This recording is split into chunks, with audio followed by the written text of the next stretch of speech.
On est très heureux d'être ensemble. Je l'ai dit au tout début de notre culte, c'est vraiment une joie d'être dans la présence de notre Dieu. C'est une joie aussi d'être autour de la parole de Dieu. Et je vous invite à ouvrir votre Bible dans le premier livre des Chroniques. Je vous fais grâce des premiers chapitres, puisque c'est des noms et des noms et des noms.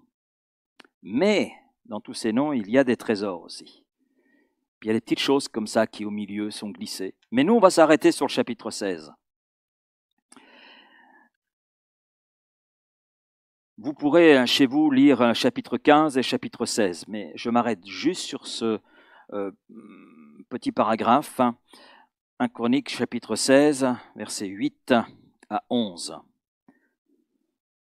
Louez l'Éternel, invoquez son nom, faites connaître parmi les peuples ses hauts faits, chantez, chantez en son honneur, parlez de toutes ses merveilles. Amen. Il en a fait dans vos vies? Bon, pour quelques-uns, oui. Pour d'autres, il va le faire. Glorifiez-vous de son saint nom. Que le cœur de ceux qui cherchent l'Éternel se réjouisse. Ayez recours à l'Éternel et à son appui. Cherchez continuellement sa face. Ces paroles que nous venons de lire ensemble s'inscrivent dans un contexte. Et je vous invite vraiment à voir le chapitre précédent, voir tout ce chapitre 16, parce que c'est un contexte de joie. C'est un contexte de ferveur au sein du peuple d'Israël. Ce peuple est là dans la joie, il est là glorifiant Dieu, il est là avec les instruments, il y a Bernard avec sa guitare, il y a Régis avec la batterie, voilà, donc les musiciens sont là. Oui, il y avait des Bernard à l'époque, il y avait des Régis à l'époque, il y avait des musiciens, amen. Et ils sont là participant à cette joie. Pourquoi? Parce que l'arche de l'Alliance, l'arche de Dieu, qui avait été prise par les ennemis d'Israël, mais qui a été assez rapidement évacuée par ce peuple ennemi, parce qu'elle attirait le malheur, eh bien cette arche de Dieu, cette arche de l'Alliance, revient au milieu du peuple de Dieu, et David a fait construire une tente pour que l'arche de l'Alliance soit placée là dans cette tente. Alors le peuple accompagne ce moment, et il est là se réjouissant. David est à la tête de ce peuple. On sait que David a composé de nombreux psaumes, il jouait de la harpe, et je pense que David était là, et c'est vrai que dans le chapitre précédent, on le voit sautant, louant Dieu. Il y a même sa femme qui est étonnée par le comportement qui est le sien. Mais il est tellement heureux de voir l'arche de l'Alliance revenir, eh bien qu'il se réjouit et le peuple avec lui. Alors c'est vrai, je m'arrête pas là-dessus, mais l'arche de l'Alliance n'est pas revenue directement. Il y a eu au préalable quelques petites étapes. Alors je m'arrête pas sur tous ces détails, mais lisez le texte, vous verrez les détails et combien Dieu est grand et au-dessus de toute idole, amen, de toute superstition et tradition. Et vous pouvez aussi lire Exode 15, et dans Exode 15, vous aurez comment s'est construit cette arche de l'Alliance et pourquoi. Mais ce que nous voulons retenir, c'est ceci. L'arche de l'Alliance est importante pour le peuple d'Israël, est importante à cette époque-là, parce qu'elle symbolisait que Dieu était présent au milieu de son peuple. Dieu était présent. C'était là important, c'était l'image de sa présence. L'arche de l'Alliance est là au milieu du peuple de Dieu, ça veut dire que Dieu est au milieu de son peuple. Et pour David, l'arche revient au milieu du peuple de Dieu, ça veut dire que Dieu revient au milieu de son peuple. On sait que Dieu avait quelque peu abandonné ce peuple. Pourquoi? Parce que quelque temps auparavant, le sacrificateur Élie n'a pas fait ce qu'il aurait dû faire, et ses fils ont fait des choses horribles, et le jugement de Dieu est tombé, et Dieu, eh bien, a mis l'arche de l'Alliance entre les mains de ses ennemis. Mais l'arche est à nouveau au milieu du peuple, donc Dieu est à nouveau au milieu de son peuple. Et c'est quelque chose d'important pour David. Et il le partage avec le peuple. Et le peuple partage avec lui. David, tout le peuple est là avec lui, ils élèvent leur voix vers Dieu, ils crient vers Dieu, leur louange, et il y a tout un mouvement de ferveur, amen. Est-ce que la présence de Dieu vaut cela? Bon, quelques-uns sont convaincus. Bon, j'espère qu'à la fin de ce message, tout le monde sera convaincu. David et le peuple de Dieu sont conscients que la présence de Dieu est essentielle. Je ne vais pas m'arrêter sur l'arche et tout le symbolisme que cela représente, mais sur le fait que ce qui est essentiel pour eux, c'est que Dieu soit là, que la présence de Dieu redevienne réalité au milieu de ce peuple. Et ils sont conscients que sans cette présence, et David en est parfaitement conscient, il le dira plusieurs fois dans ses psaumes, sans la présence de Dieu, il est conscient qu'il n'est rien. Non seulement il n'est rien, mais il ne peut rien. Il en est conscient de cela.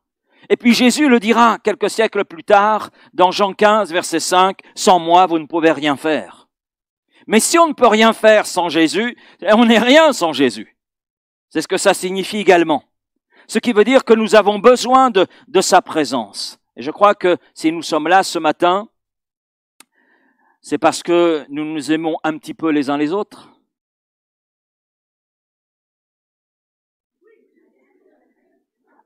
Allez-y. Allez, regardez votre voisin. Voilà, regardez votre voisin, dites-lui, vraiment, je t'aime mon frère, ma sœur.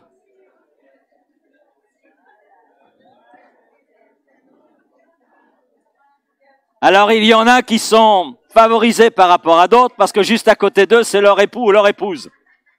Alors, regardez derrière, votre voisin qui est derrière, et dites-lui, mon frère, ma sœur, je t'aime, je suis heureux d'être avec toi ce matin. Amen. Moi, je suis content d'être avec vous. Je vous aime.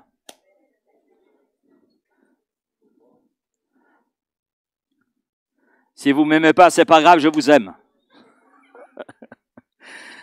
Amen. Mais si nous sommes là, c'est pas simplement parce que nous nous aimons un peu. C'est parce que nous aspirons à la présence de Dieu. C'est ce qui fait la valeur de ce rendez-vous, la valeur de cette journée que nous vivons ensemble. Parce que, comme je viens de le dire, sans cette présence de Dieu, nous ne sommes rien. Et nous sommes là ce matin justement pour rechercher la présence de Dieu. Vivre cette présence. Être là dans ce face-à-face avec notre Dieu, notre Père. Mais pourquoi rechercher la présence de Dieu? Pourquoi aspirer cette présence? Premièrement, parce que nous en ressentons le besoin. Non? Si quelqu'un n'a pas besoin, pense ne pas avoir besoin de la présence de Dieu, écoute mon frère, ma sœur, tu te trompes, là tu es déjà sur une voie glissante, reviens à ton Dieu. Nous cherchons continuellement la face de notre Dieu, notre Père, parce que nous en ressentons le besoin, la nécessité pour notre vie personnelle, mais aussi pour l'Église locale. Sans la présence de Christ, notre vie n'est rien. Nous ne sommes rien. Et nous ne pouvons rien, je le redis. 1 Jean 15, 5. C'est Jésus qui le dit. La présence du Seigneur donne un sens à notre vie. Et nous permet de porter du fruit. Nous permet de porter du fruit qui glorifie Dieu. Qui le glorifie, qui l'honore, qui réjouit son cœur. Et si le cœur de Dieu est réjoui par les fruits qui émanent de notre vie, il y a une répercussion sur notre vie. Il y a une joie, une satisfaction intérieure qui en découle. Être privé de la présence de Dieu s'apparente à être privé de la vie même de Dieu. Mais être privé aussi de ses grâces. On a un exemple, on a plusieurs exemples, mais je vais en citer un ce matin, c'est celui de Caïn.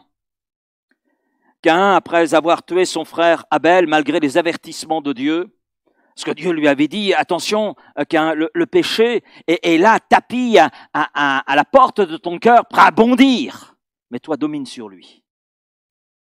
Mais Caïn n'a pas tenu compte du conseil de Dieu, et il en est arrivé à tuer son frère Abel.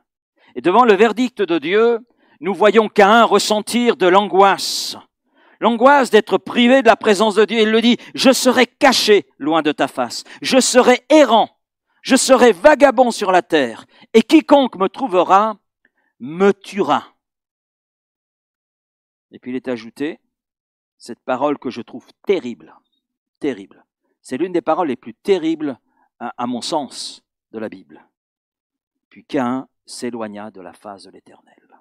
Waouh! Il s'éloigna. Il prend conscience de son péché, il prend conscience que son péché le prive de la présence de Dieu. Il reconnaît cette présence comme étant là quelque chose d'essentiel.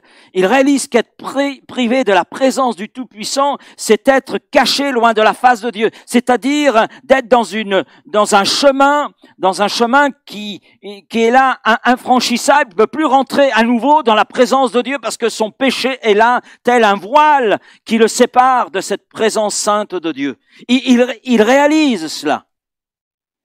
Et plus encore, il dit, je serai errant, c'est-à-dire une vie sans but, sans espérance. Mais ça va plus loin encore. Je serai vagabond, c'est-à-dire vivre sans ressources, ne pas savoir où diriger ses pas. Et puis, il est conscient qu'il est en route vers la mort, qu'il est là sans protection, sans solution véritable. Il est là dans l'angoisse et le trouble. Caïn prend conscience de l'importance de la présence de Dieu.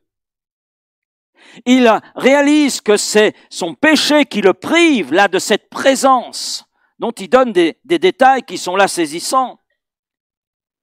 Mais nous notons un point terrible, c'est qu'à aucun moment, malgré tout ce qu'il réalise, à aucun moment il ne se repent. À aucun moment il se repent de son péché. Et nous avons avec Caïn l'exemple type d'un cœur qui se perd dans son endurcissement. C'est perdu dans son endurcissement. C'est terrible. Il est là devant son péché, il sait ce que son péché a produit, mais malgré tout il s'entête. Je trouve ça terrible. Terrible. Et cette parole, puis Caïn s'éloigna de la face de Dieu, mais c'est la pire chose qui puisse arriver à un homme. Puis il s'éloigna. C'est pas Dieu qui s'est éloigné de lui, hein, notez bien. Caïn s'est éloigné de la face de l'Éternel. Et s'est éloigné de la face de l'Éternel. Oui, nous avons en Caïn l'exemple type d'un cœur qui se perd dans son endurcissement. C'est un homme, ça c'est encore plus terrible, il sait ce qu'il doit faire, parce que Dieu l'a averti, mais qui par orgueil ne le fait pas, pour en arriver finalement à s'éloigner, donc à se perdre, parce qu'il est là, loin de la face de l'Éternel. Waouh! Que nous ne soyons pas des Caïns. Que nous ne soyons pas des Caïns. La présence de Dieu, elle est là importante, c'est vrai, nous en ressentons le besoin, et je pense que c'est vrai pour chacun d'entre nous ce matin, nous ressentons le besoin de cette présence, parce que c'est une nécessité pour notre vie, c'est vital, vital. Caïn le réalise que c'est vital, et pourtant il s'en éloigne. Que ce ne soit pas votre condition ce matin. La présence de Dieu répond à nombre de nos besoins. Le psaume 34, versets 4 et 5 dit ceci, « Exaltez avec moi l'Éternel, célébrons tous son nom. » Je crois que c'est un chant d'ailleurs. Hein? Voilà, j'ai cherché l'Éternel et il m'a répondu. Il m'a délivré de toutes mes frayeurs. Je crois que si nous sommes là, c'est que nous aspirons à la présence du Seigneur. Nous la recherchons, cette présence, parce que nous savons que cette présence vient répondre à nos besoins les plus profonds. Mais plus encore même à nos besoins les plus terre à terre. Cherchez premièrement le royaume de Dieu. Mais rechercher le royaume de Dieu, c'est rechercher celui qui en est le roi. C'est rechercher sa présence, c'est désirer sa présence. Cherchez premièrement le royaume de Dieu et sa justice, être juste ce que Dieu veut que nous soyons. Et être aussi juste là où Dieu veut que nous soyons, dans sa présence. Et toutes les choses qui sont là nécessaires. Et quand on regarde le contexte, il est question du vêtement, il est question de la nourriture, il est question des choses essentielles de la vie ici-bas. Tout cela vous sera donné comme un plus. Par qui? Par Dieu. Parce que dans sa présence, il pourvoit aux besoins qui sont les nôtres. Et puis nous aspirons, et j'aspire, pour ma part, à la présence de Dieu, à plus de sa présence par rapport au temps dans lequel nous sommes. Oh, c'est des temps de joie, faut le dire. Faut le dire. Notre pays baigne dans l'abondance. Vous allez le voir avec votre feuilleton pour l'année prochaine.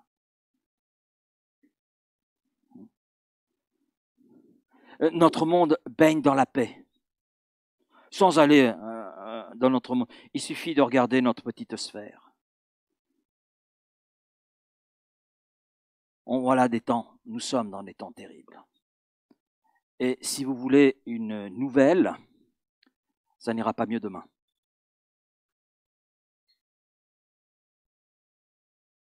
Vous allez dire, je suis un mauvais prophète. Peut-être, mais c'est la parole de Dieu qui nous le dit. Et puisque les temps précédant le retour de Jésus-Christ seront semblables au temps de Noé, seront semblables au temps de Sodome et Gomorrhe. Donc, c'est très significatif. Mais sans la présence de Dieu, avec tout ce que cela implique, bien sûr, et tout ce qui en découle de cette présence, je dirais qu'il nous est impossible, et je le souligne, impossible de faire face aux pressions grandissantes de notre époque.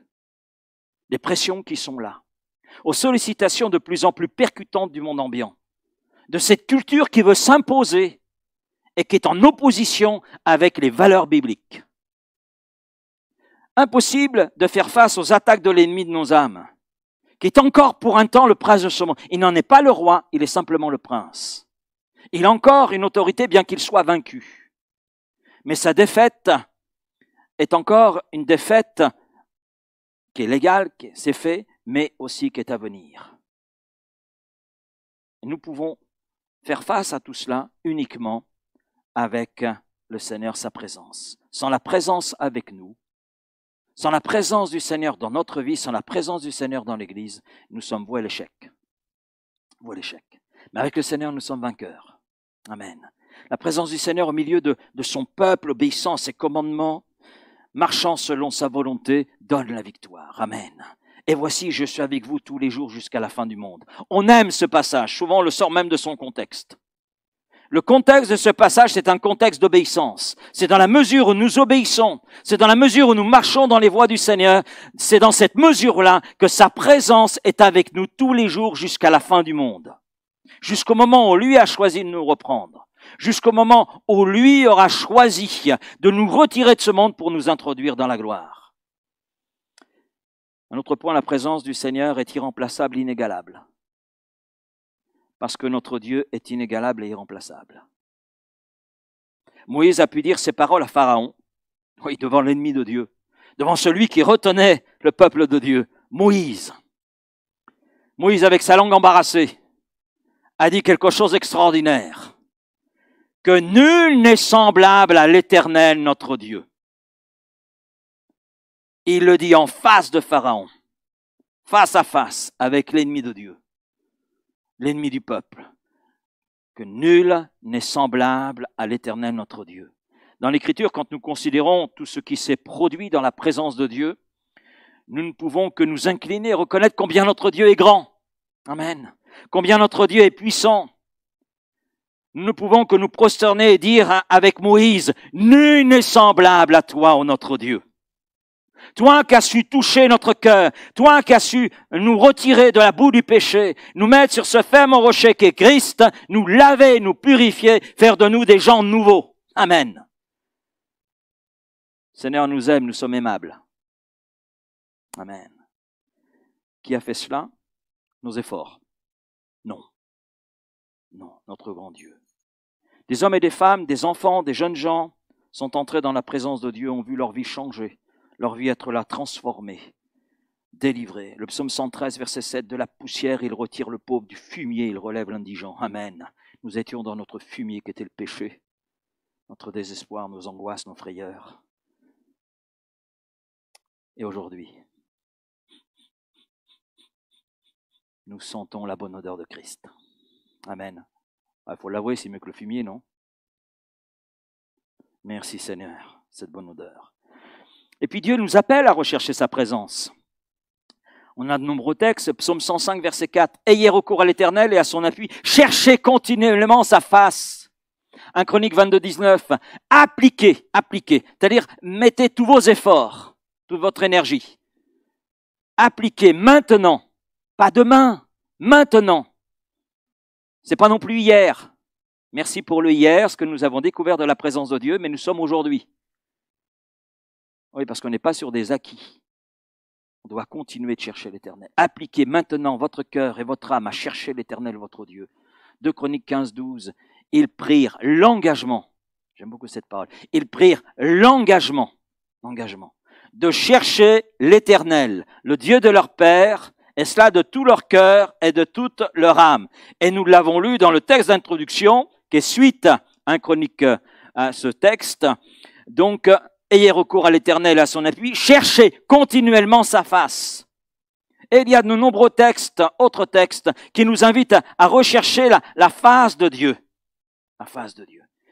Et c'est très intéressant parce que si je reviens sur 2 Chroniques 15-12, la suite du récit nous parle de Dieu qui s'est laissé trouver et qui a apporté par sa présence le repos, la bénédiction et la paix.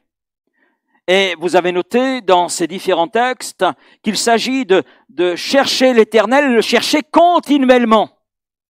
Continuellement. Qu'est-ce que ça veut dire? Hier, aujourd'hui, demain, après-demain, tous les jours qui passent, tant que nous serons sur cette terre. Et il s'agit d'y appliquer notre cœur, notre âme. Chercher signifie s'impliquer totalement. Ils prirent l'engagement, c'est-à-dire ils s'impliquent totalement dans cette recherche de Dieu.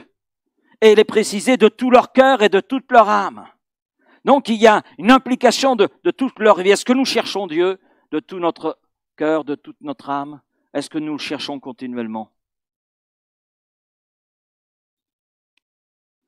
Dieu promet sa présence. Dieu nous invite à rechercher sa présence avec foi, avec persévérance de tout notre cœur, avec application, et il nous assure de la réponse. Amen. 1 Chronique 28-9. Si tu le cherches, il se laissera trouver par toi. Mais si tu l'abandonnes, il te rejettera pour toujours. 2 Chroniques 15-2. Si vous le cherchez, vous le trouverez. Mais si vous l'abandonnez, il vous abandonnera. Et puis, il y a ce texte de Jérémie 29, versets 11 à 14. « Car je connais les projets que j'ai formés sur vous, dit l'Éternel, projets de paix et non de malheur, afin de vous donner un avenir et de l'espérance. Vous m'invoquerez et vous partirez, vous me prierez et je vous exaucerai. Vous me chercherez et vous me trouverez. Si vous me cherchez de tout votre cœur, je me laisserai trouver par vous, dit l'Éternel. » Et puis il y a des bénédictions pour le peuple à ce moment-là. Je ramènerai vos captifs. Moi j'y vois aussi une promesse, là, même pour nous, peuple de Dieu d'aujourd'hui. Je ramènerai tous ceux qui se sont éloignés, qui sont captifs de ce monde pour l'instant. Je vous rassemblerai de toutes les nations et de tous les lieux où je vous ai chassés, dit l'Éternel, et je vous ramènerai dans le lieu d'où je vous ai fait aller en captivité. Ah, waouh! C'est pas beau ça? Dieu a préparé des projets sur nous. Ces projets se découvrent dans une recherche persévérante de sa présence. Bien souvent, nous sommes pressés et nous voulons prendre des raccourcis. Mais avec Dieu, il n'y a pas de raccourci possible. Il n'y a pas de raccourci possible. Il a fixé un chemin et ce chemin reste tracé, reste avec une distance. Il n'y a pas de raccourci. Pas de raccourci. Il n'y a pas de salut sans passer par la conviction de péché et la repentance. Vous ne pouvez pas sauter ces étapes, ce n'est pas possible. Sinon, ce n'est qu'une adhésion, comme on adhérerait à un fan club, etc. Le Seigneur est celui qui change les cœurs et les vies. Donc, les projets de Dieu sur nous se découvrent dans une recherche persévérante de sa présence. Ils deviennent effectifs dans sa présence, parce qu'en dehors de sa présence, les projets demeurent des projets. Et quels sont ces projets? Des projets d'exaucement, découverte qui il est, guérison, délivrance, paix, solution pour les rétrogrades, pour nos familles. Toutes ces choses sont dans la présence de Dieu. Elles sont là. Et seulement dans la présence de Dieu. C'est seulement là que nous y avons accès, et pas ailleurs. Et il n'y a pas de raccourci pour entrer dans la présence de Dieu. La présence de Dieu est sainte et nécessite de notre part une marche dans la sainteté. 1 Chronique 16, 11, j'y reviens, chercher continuellement sa face. C'est l'appel que Dieu adresse à toutes les générations. À ceux qui le connaissent, à ceux qui ne le connaissent pas encore très bien, ou très peu, il s'adresse à chacun. C'est l'appel que Dieu nous adresse encore ce matin. Cherchez continuellement ma face. Mais nous connaissons déjà l'Éternel. Ce que tu connais n'est qu'une parcelle en réalité de qui est Dieu. Ce que tu connais de sa présence n'est en réalité qu'une petite partie, un petit pourcentage de la réalité de toute sa présence. Ce qui veut dire que rien n'est acquis. On aura l'occasion d'en reparler. C'est l'appel que Dieu adresse à chercher continuellement ma présence, ma face. Sur Abraham, le père des croyants, le modèle de la foi, il est appelé l'ami de Dieu. Il n'y en a pas beaucoup qui sont appelés comme cela. Hein. Pas beaucoup d'hommes et de femmes qui sont titrés dans la Bible. Mais Abraham est appelé l'ami de Dieu. On voit cela dans Jacques chapitre 2, verset 23. Dans Genèse 18, à la fin du verset 22, il est dit « Abraham se tint encore ». J'aime beaucoup ce petit mot. Mais il se tint encore où? Il se tint encore dans la présence de l'Éternel. C'est un homme de Dieu. Un homme de Dieu. Il est appelé homme de Dieu parce qu'il cherchait continuellement la présence de Dieu. Et avec cet homme, Dieu a établi une alliance. Et il a donné naissance à un peuple. Sur Moïse et Josué, ils sont quelque part inséparables. Et vous allez comprendre pourquoi. Exode 33, verset 11. L'Éternel parlait avec Moïse face à face, comme un homme parle à un ami. Puis Moïse retourna au camp, mais son jeune serviteur, Josué, fils de Nun, ne sortait pas du milieu de la tente. C'est-à-dire que quand Moïse sortait, Josué prenait la place. Parce qu'il avait compris la nécessité de la présence de Dieu pour sa vie. Et qui fut Moïse? Moïse fut l'homme choisi par Dieu malgré tous les défauts qu'il avait. Il a même énuméré tous les problèmes, toutes les faiblesses qui étaient les siennes. Et vous savez ce qu'a fait Dieu? Oui, ça je sais, voilà la solution. Oui, ça je sais, voilà la solution. Et je dis Amen. Parce que pour nos faiblesses, Dieu te dit ce matin, Amen, j'ai la solution. Hein, j'ai la réponse. Moïse fut le libérateur du peuple. Et Josué, Josué a conduit le peuple de Dieu dans la prise de possession de son héritage, la terre promise. Bien souvent, nous, on s'arrête sur le fait que Moïse, petit enfant, dans le panier d'osier, etc., et puis devient le libérateur. On a même fait des films là-dessus. Hein. Voilà. Josué, roi, le grand capitaine d'une armée. Alléluia. Abraham, hein, on voit le bon vieillard, là, le vieux sage avec une longue barbe. Moi, ce que je relève chez ces hommes, c'est qu'ils cherchaient encore, ils se tinrent encore dans la présence de Dieu.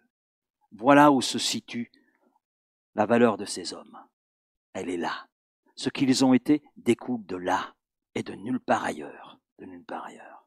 Abraham, Moïse, Josué ont été ce qu'ils ont été, fait ce qu'ils ont fait parce qu'ils cherchaient continuellement la face de Dieu. Ces hommes étaient des chercheurs de la face de Dieu. Amen. Que nous soyons des chercheurs et des chercheuses de la face de Dieu. Ils sont entrés dans les projets de Dieu pour leur vie. Ils sont entrés dans les projets que Dieu avait pour eux, parce qu'ils ont su se tenir encore et encore dans la présence de Dieu. Osée 10, verset 12. Il est temps de chercher l'Éternel, jusqu'à ce qu'il vienne et répande pour vous sa justice. Mais au fait, c'est bien de parler de la présence de Dieu, mais c'est quoi la présence de Dieu?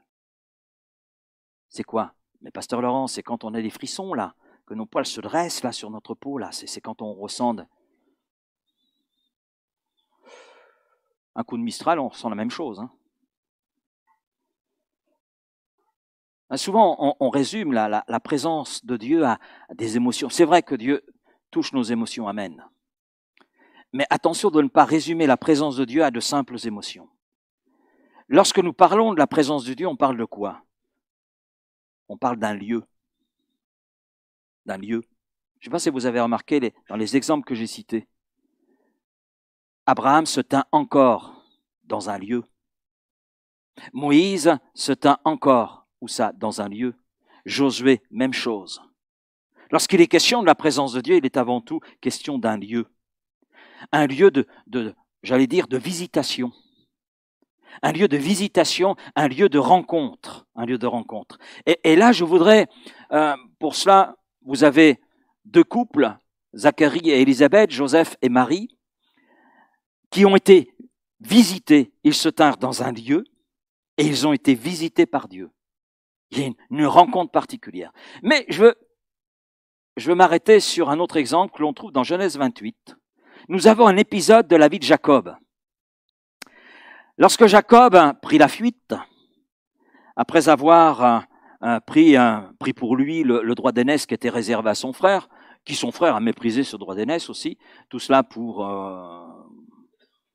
une petite faim et pour un plat de lentilles, alors que le droit d'aînesse à cette époque-là était quelque chose de très important. Alors bien sûr, Jacob ne s'est pas arrêté là. C'est bien d'avoir le droit d'aînesse, mais c'est bien aussi d'avoir la bénédiction du père. Donc avec un subterfuge aidé par sa mère, donc il bénéficie non seulement du droit d'aînesse, mais aussi de la bénédiction de son père. Donc, et puis il est là prenant la fuite parce que son frère n'est pas quelqu'un de facile et donc il veut au pétard lui faire la peau. Et donc il prend la fuite et une nuit dans sa fuite il est visité par Dieu.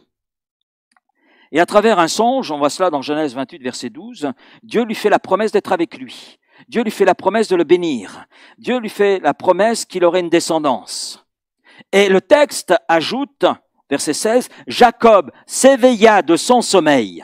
Jacob s'éveilla de son sommeil et il dit, certainement, l'Éternel était en ce lieu. Et moi, je ne le savais pas. Je ne le savais pas. L'Éternel était en ce lieu, moi je ne le savais pas. Et au verset 17, il est dit, il eut peur et dit que ce lieu est redoutable. C'est ici la maison de Dieu, c'est ici la porte des cieux. Et il donna à ce lieu le nom de Bethel, qui signifie maison de Dieu. On voit cela dans le verset 19. Et Jacob a été visité par Dieu.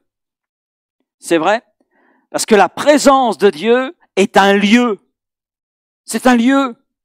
C'est un lieu de visitation. C'est un lieu de rencontre tout à fait personnel et intime avec Dieu. Amen. Amen. Et on retrouve exactement la même chose avec ces deux couples, Zacharie et Élisabeth. Nous voyons la même chose avec Marie et Joseph. Lorsque Dieu visite une vie, une église, c'est dans un lieu. Dans un lieu. Il y a une sœur ce matin qui a abordé le psaume 133. Entendu dans sa louange le psaume 133. À qu'il est bon pour des frères et des sœurs de demeurer ensemble. Donc dans un lieu. Et qu'est-ce qui se passe? C'est là que le Seigneur envoie la bénédiction et la vie pour l'éternité. Amen. Ça nous parle d'une visitation, ça nous parle d'une rencontre, ça nous parle d'une bénédiction. Quand le peuple de Dieu se rassemble, donc c'est un lieu. Donc la présence de Dieu, c'est un lieu de visitation, c'est un lieu de rencontre, c'est aussi un lieu de révélation des plans de Dieu. Là, je vais citer deux exemples. Abraham est dans la présence de Dieu, d'un homme qui n'a cessé de rechercher la présence de Dieu, et cette présence a été pour lui un lieu de révélation, un lieu de révélation. Il est là à l'entrée de sa tente, et il est visité. Il y a cette visitation. Alors l'Éternel dit, cacherai-je à Abraham ce que je vais faire? Cacherai-je à Abraham ce que je vais faire? Dans la présence de Dieu, dans ce lieu qu'est la présence de Dieu, Abraham reçoit la révélation des plans de Dieu concernant les villes de Sodome et Gomorrhe. Et cette révélation va conduire Abraham dans une intercession, dans une intercession fervente en faveur du salut des habitants. On voit cela dans Genèse 18, 19. Donc nous voyons que dans ce lieu de la présence de Dieu, Abraham reçoit la révélation des plans de Dieu. Amen. Est-ce qu'on peut recevoir la révélation des plans de Dieu ailleurs que dans sa présence? Non. Non. Maintenant, il y a un deuxième exemple. J'aime beaucoup ce deuxième exemple. Je reconnais que je l'affectionne tout particulièrement. Vous avez des textes chouchous? Des textes qui vous parlent plus que d'autres que... Non? Bon, si vous n'en avez pas, c'est que vous ne lisez pas, c'est la Bible. Moi, ça fait partie ça, de ce récit que j'apprécie tout particulièrement. Élisée, l'homme de la double portion de l'esprit qui reposait sur Élie le prophète. Donc il y a ce témoignage, c'est le roi de Syrie. C'est le roi de Syrie qui est avec son état-major. Voilà, il est dans son blocos là. Donc il a son état-major. Et là, il est en train de concevoir des plans pour attaquer Israël. Donc il conçoit un premier plan, c'est top secret. Donc, mais là, il y avait mieux que le Mossad. Eh oui, Dieu était là aussi. Et en fait, tout ce que le roi programmait contre Israël dans son blocos et top secret, eh bien le texte dit ceci, Dieu le révélait à Élisée. Dieu le révélait à Élisée. Ce qui fait qu'Élisée disait au roi d'Israël, écoute, tu dois faire ça, ça, ça. Voilà. Et le roi d'Israël exécutait, et les Syriens repartaient battus. Et le texte dit, cela se produisit à plusieurs reprises. Amen. Au point que le roi de Syrie en fut profondément troublé. Il y a de quoi, mon gaillard? Il convoqua ses officiers et leur dit, ne voulez-vous pas me dire qui parmi nous est du côté du roi d'Israël? En d'autres termes, il y a un espion au milieu de nous. Qui est-ce? Verset 12. L'un de ses officiers lui répondit, personne. Personne, mon seigneur le roi. C'est Élisée. C'est Élisée, le prophète d'Israël, qui révèle à son roi jusqu'aux paroles que tu prononces dans ta chambre à coucher. Oh Seigneur, amen. C'est pas beau ça? Dans la présence de Dieu, Élisée le prophète est au courant par Dieu des projets de l'ennemi. Amen. Amen. Est-ce que Dieu a changé? Non. Dans la recherche persévérante de sa présence, la présence de Dieu, Dieu nous révèle ses plans, mais Dieu nous révèle aussi les plans de l'ennemi. Amen. Ce qui nous permet d'anticiper. Et c'est seulement dans sa présence que nous connaissons les plans de Dieu comme les plans de l'ennemi.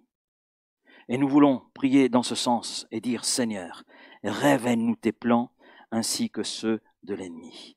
Je terminerai ce matin. Allez, un dernier point, d'accord? Oui, j'ai encore 3 heures, ça va. La présence de Dieu, c'est un lieu de révélation de l'état de notre cœur. Et là, je vais prendre ce texte, un épisode, Daniel au chapitre 10, versets 7 et 8. Moi, Daniel, je vis seul la vision, et les hommes qui étaient avec moi ne la virent point. Mais ils furent saisis d'une grande frayeur et ils prirent la fuite pour se cacher. Je restais seul et je vis cette grande vision. Pourquoi était-il nécessaire pour eux de prendre la fuite?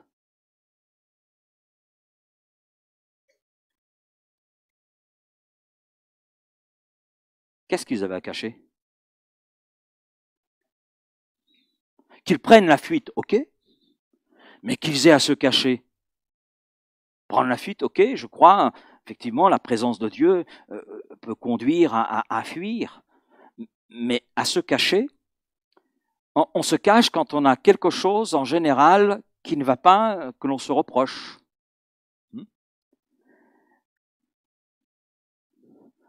Ils ont pris la fuite pour aller se cacher parce que la présence de Dieu était en train de mettre en évidence les sentiments, les motivations et les dispositions de leur cœur. Parce qu'il est évident que dans la présence de Dieu, dans ce lieu qu'est la présence de Dieu, tout est mis à nu. Tout est mis à nu. Et dans la présence de Dieu, les masques tombent. Les masques tombent. Et la réalité du cœur est mise en évidence. Alors je pense que ces hommes se sentant comme dévoilés, sentant cette présence de Dieu les pénétrer, ils ont préféré prendre la fuite pour aller se cacher. au lieu de laisser finalement la présence de Dieu mettre en évidence ce qu'ils étaient, pouvoir déposer tout cela aux pieds du Seigneur et connaître eh bien une vie nouvelle. Alors merci Seigneur, parce que dans ce lieu qui est ta présence, eh bien les masques d'hypocrisie tombent. Amen. Les masques de religiosité tombent. Tous les paravents que nous pouvons mettre tombent dans la présence de Dieu. Et ça peut faire peur.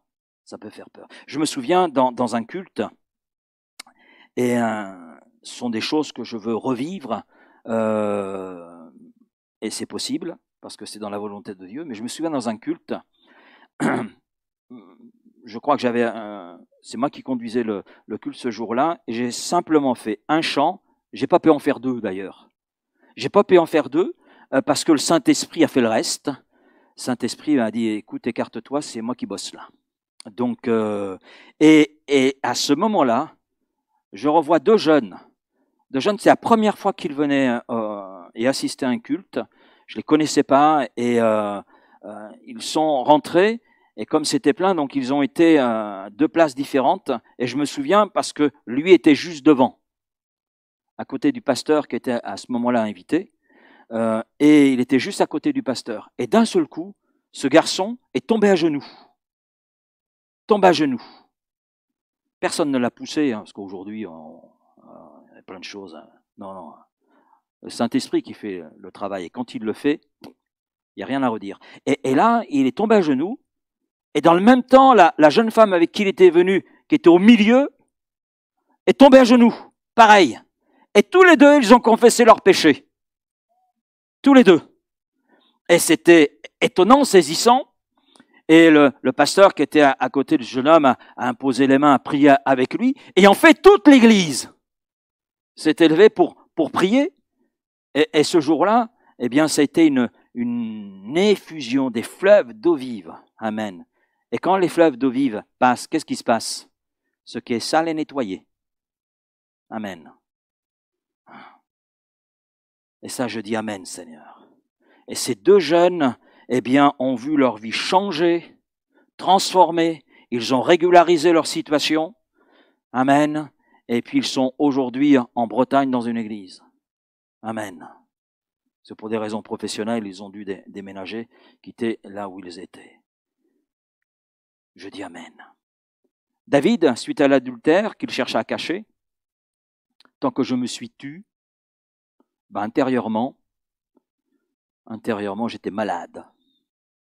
Je ne trouvais pas le sommeil. Et on voit dans le psaume 32, 51 que ça n'a duré qu'un temps.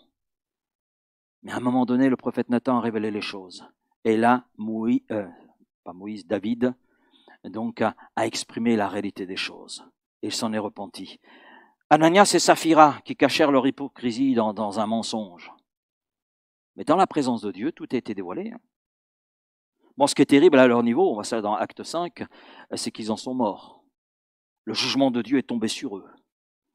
Et le texte précise que la crainte de l'Éternel s'empara de tout le peuple. Elle n'y était pas avant. Peut-être qu'elle avait besoin de revenir.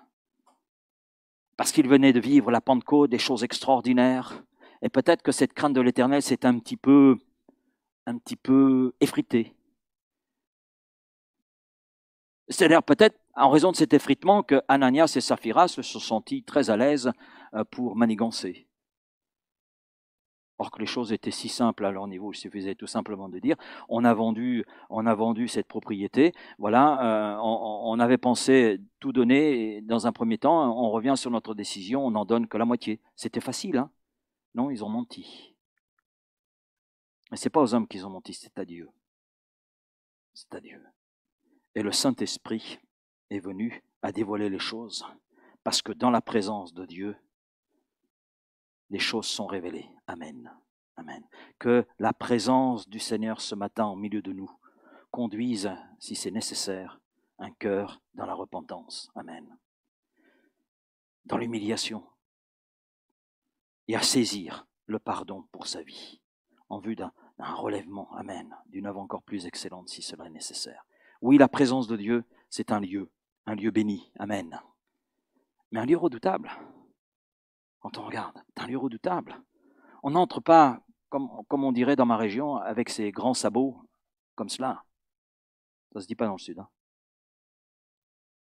Non. Bon, on porte plus de sabots. Voilà, donc problème est résolu. Merci Seigneur, on a des chaussures, des mocassins, c'est plus léger. Donc, on ne rentre pas comme ça dans la présence de Dieu. Dieu sonde nos cœurs, sonde nos pensées, sonde nos motivations, sonde les dispositions qui peuvent être les nôtres, parce que sa présence est sainte. Enlève les chaussures de tes pieds, parce que ce lieu sur lequel tu te tiens est saint. Mais où était Moïse? Il était dans la présence de Dieu. C'est un lieu, la présence de Dieu. Un lieu saint, un lieu redoutable, un lieu béni.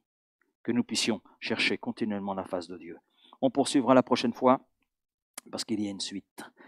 Merci Seigneur pour ta parole ce matin et que ta parole s'incruste dans notre cœur, s'enracine là en nous, Seigneur, et que nous soyons des chercheurs de ta présence, que nous cherchions continuellement ta face.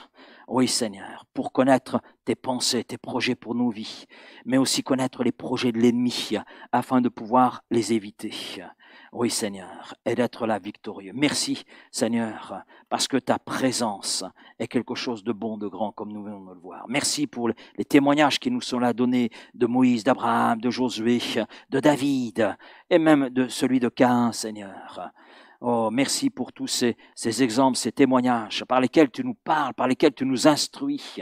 Oui, Seigneur, et tu nous montres combien ta présence est essentielle à nos vies. Oh, Seigneur, sans ta présence, nous ne sommes rien. Sans ta présence, nous ne pouvons rien. Sans ta présence, nous sommes démunis. Démunis. Alors, Seigneur, oh, que ta présence puisse remplir nos cœurs, remplir nos vies, remplir l'Église, et que tu aies ainsi toute la liberté au milieu de nous de faire ce que toi tu as résolu d'accomplir. Que tu puisses là révéler tes plans, que tu puisses révéler les plans de l'ennemi, que tu puisses convaincre de péché, oui Seigneur, de justice, de jugement, oui Seigneur, afin de relever, de fortifier. Ô Père, sois loué et adoré dans le nom de Jésus, et sois remercié pour ta présence, Seigneur. Amen. Amen, amen, amen. Amen. Merci Seigneur. Amen.